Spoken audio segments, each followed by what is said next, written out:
நீங்கள் பார்த்து கொண்டிருப்பது உங்கள் ஜாஷுவா டிவி. சகல ஜனங்களுக்கும் நற்செய்தி. எல்லாருக்கும் நம் இயேசு சிறந்தவரே, எல்லாருக்கும் நல்லவரே. எல்லாருக்கும் நம் இயேசு சிறந்தவரே, எல்லாருக்கும் நல்லவரே.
ஆண்டவராகிய இயேசு கிறிஸ்துவின் நாமத்தினாலே உங்களுக்கு என்னுடைய அன்பான வணக்கத்தையும் வாழ்த்துக்களையும் தெரிவித்துக் கொள்கிறேன். இயேசு செய்த அற்புதங்கள் பாகம் 3 நாம் வந்திருக்கிறோம். ஏற்கனவே 2 பாகங்கள் தியானித்தோம். முதல் பாகத்தில் இயேசு செய்த முதலாவது அற்புதத்தை தியானித்தோம். 2வது பாகத்தில் இயேசு செய்த 2வது அற்புதத்தை தியானித்தோம். இந்த நாளில் இயேசு செய்த வேறு சில அற்புதங்களை தியானிக்க இருக்கிறோம்.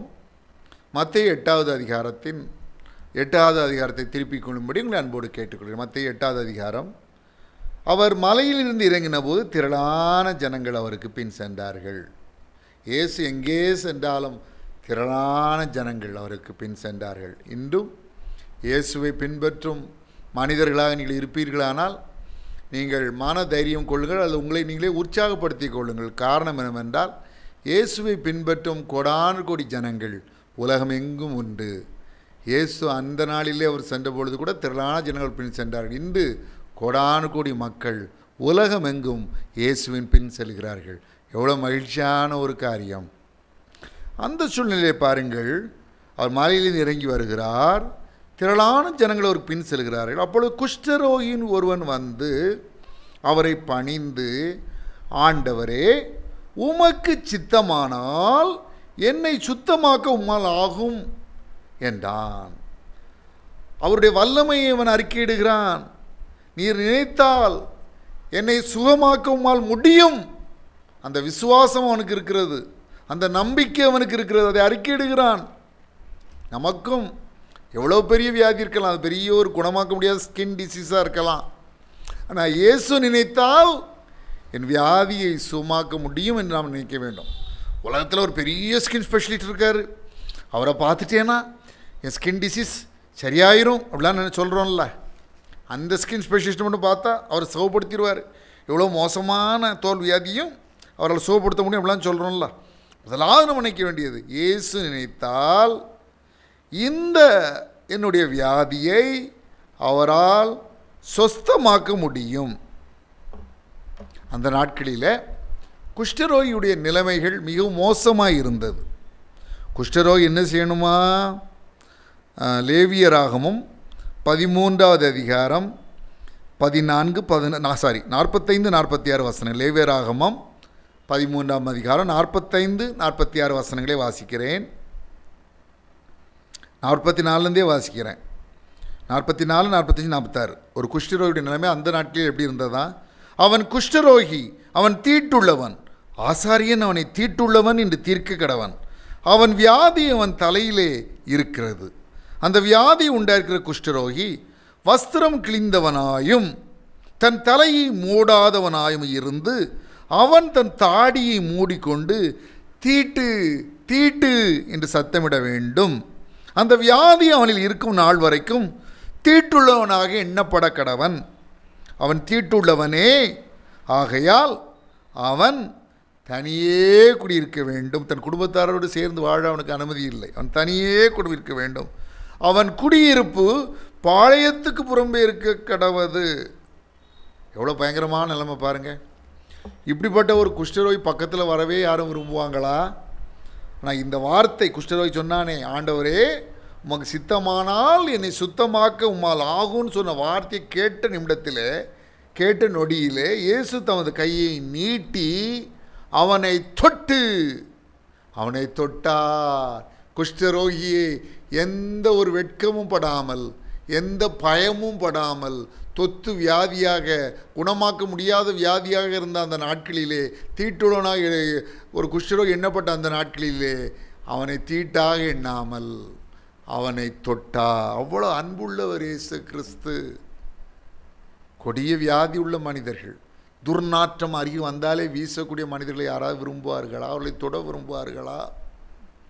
ஒருவேளை குஷ்டரோகி ஒருவனுக்கு பிச்சை கொடுத்தாலும் அவன் உடல் தன் மேல் படாத வண்ணம் பார்த்து பார்த்து தானே பிச்சை கொடுப்பார்கள். ஆனால் இயேசு அவருடைய அன்பின் நிமித்தமாக குஷ்டரோகியை தொட்டார். இயேசு யாரையும் தீட்டுள்ளவன்லாம் விளக்க மாட்டார். அவர் கூசாமல் தொடுவார்.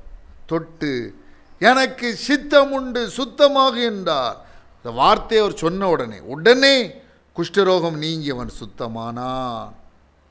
இயேசு ஒரு பெரிய அற்புதம் செய்தார்.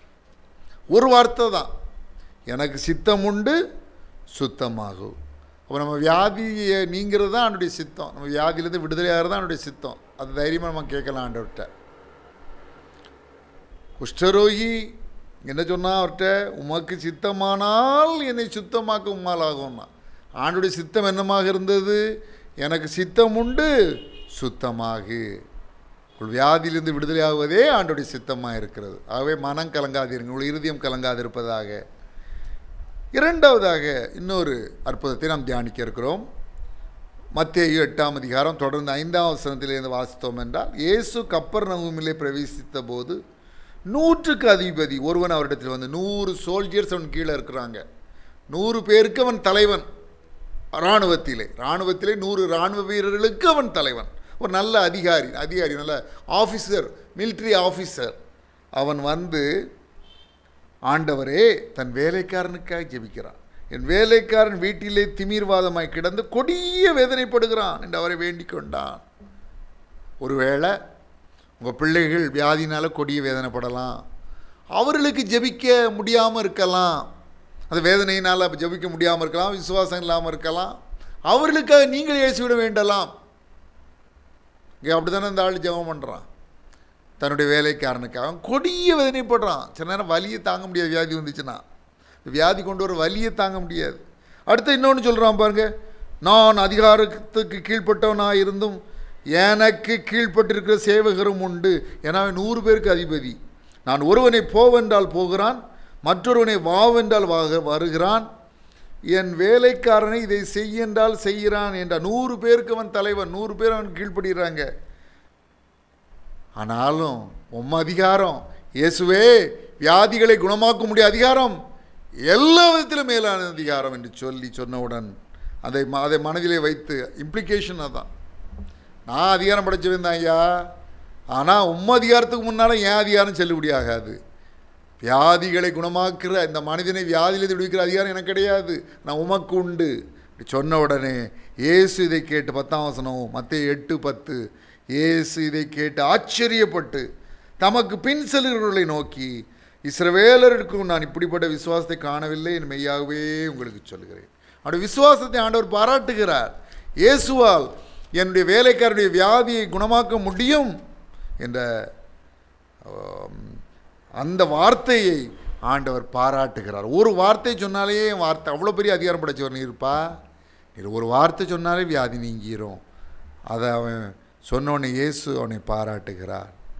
அது 15ஆம் வசனம் மத்தேயு 8:15, பின்பு இயேசு 100க்கு அதிபதியை நோக்கி, நீ போகலாம், நீ விசுவாசித்தபடியே உனக்கு ஆக்கடவது என்றார். அந்த நாளிகையிலே அவன் வேலைக்காரன் சொஸ்தமாவான். இன்றைக்கி ஆண்டவர் நம்மளை பார்த்து நீ விசுவாசித்தபடியே உனக்கு ஆக்கடவுதுன்னு சொல்லணும்னா நம்ம எவ்வளோ விசுவாசம் உள்ளவர்களாக இருக்கணும். இந்த வியாதியை சப்பா சுகமாக்கிடுவாங்க. இந்த வியாதி அறுவை சிகிச்சைக்கு அவசியம் ஏற்படாது. அறுவை சிகிச்சைக்கு அவசியம் இல்லாமலே இயேசு கிறிஸ்து, ஏசப்பா, இயேசுநாதர் இந்த வியாதியை சுகமாக்கிடுவாங்கன்னு விசுவாசம் இருந்தால் ஆண்டவர் ஒரு வார்த்தை சொல்லுவார், நீ விசுவாசித்தபடியே உனக்காக கிடவது என்று சொல்வார். இன்னொரு சம்பவம் மத்தேயு 8ஆம் அதிகாரம் 14-15 வசனங்களிலே சொல்லப்பட்டிருக்கிறது. இயேசு பேதுருவின் வீட்டிலே வந்து அவன் மாமி ஜுரமாய் கிடக்கிறதை கண்டார். அவர் அவள் கையை தொட்டவுடனே ஜுரம் அவளை விட்டு நீங்கிற்று. அவள் எழுந்திருந்து அவர்களுக்கு பணிவிடை செய்தாள்.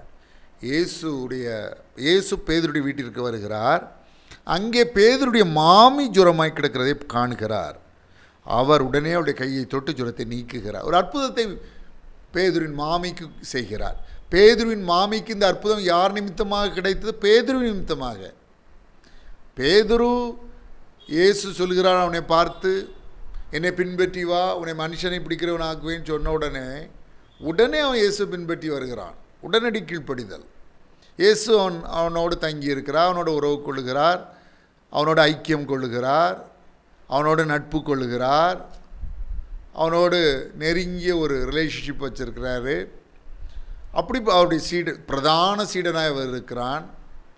அப்படி நாம் இருந்தோன்னா, இயேசுவோடு நெருங்கிய வாழ்க்கை நம்ம பேதுருவை போல் வாழ்ந்தோம் என்றால் அது நமக்கு மாத்திரமல்ல, நம்முடைய குடும்பத்தினருக்கும் ஆசீர்வாதம்.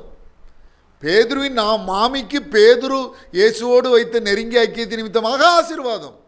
நாம் ஆண்டவரோடு நெருங்கிய வாழ்க்கை வாழ்வோம் என்றால் அது நம்முடைய குடும்பத்து உறுப்பினர்களுக்கு ஆசீர்வாதம்.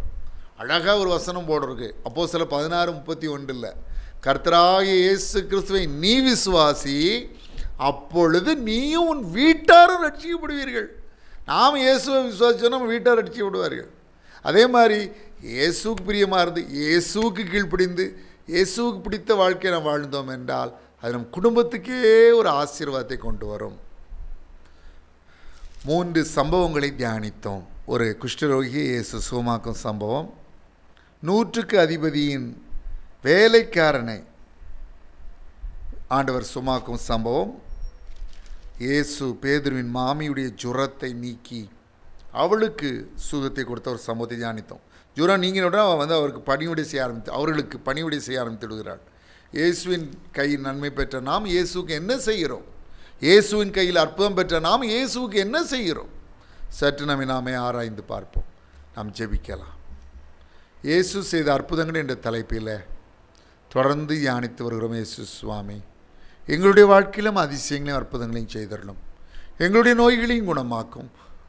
எங்களுடைய சரீரத்திலிருந்து வலிகளையும் அந்த வலிகளுக்கு காரணமான வியாதிகளையும் குணமாக்கும். அற்புதம் செய்யும், அற்புதம் செய்யும்.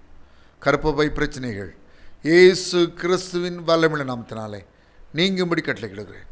பேக் பெயின், தீராத முதுகுவலி இயேசு கிறிஸ்துவின் வல்லமையுள்ள நாமத்தினாலே நீங்கும்படி கட்டளை கொடுக்கிறேன். வயிற்று வலி இயேசு கிறிஸ்துவின் வல்லமையுள்ள நாமத்தினாலே நீங்கும்படி கட்டளை கொடுக்கிறேன். ஒற்றை தலைவலி, கடினமான தலைவலிகள் இயேசு கிறிஸ்துவின் வல்லமையுள்ள நாமத்தினாலே நீங்கும்படி கட்டளை கொடுக்கிறேன்.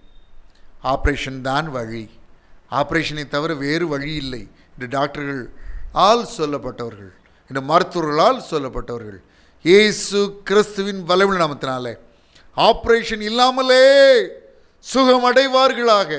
எந்த டாக்டர்கள் உனக்கு ஆப்ரேஷன் தேவை என்று சொன்னார்களோ அந்த டாக்டர்கள் வாயாலே நீ பரிபூர்ண சுகம் பெற்றுவிட்டாய், உனக்கு ஆப்ரேஷன் தேவையில்லை என்று சொல்லும்படி ஒரு அற்புதத்தை செய்தரலும், அற்புதத்தை செய்தரலும், அற்புதத்தை செய்தரலும், அற்புதத்தை செய்தரலும், அற்புதத்தை செய்தரலும்.